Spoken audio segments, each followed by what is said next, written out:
ГСП онлайн. Городские новости сейчас. Ухтинская прокуратура подала 4 иска на управление образования. Причина – итоги проверки учебных заведений и детсадов перед новым учебным годом. Результаты совсем не радуют. Например, в 13 детских садиках из 46 есть санитарные нарушения, в 14 – проблемы по линии пожарного надзора. К школам также есть претензии, и главное из них – бесплатные учебники. На данный момент в библиотечном фонде недостает порядка 10 тысяч экземпляров. Как результат, год начался, а некоторые ученики остались без учебного пособия. Основной причиной все-таки явилось то, что руководители школ выходят с соответствующими ходатайствами в адрес управления образования, в адрес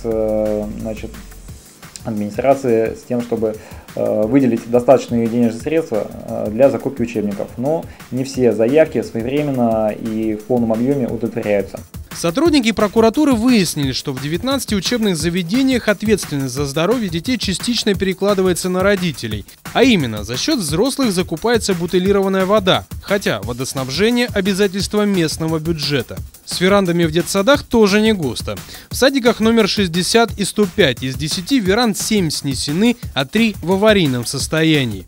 По итогам проверки прокуратура потребовала управление образования устранить нарушения за 30 дней. Однако 4 иска в суд на учебные заведения уже никто не отменит.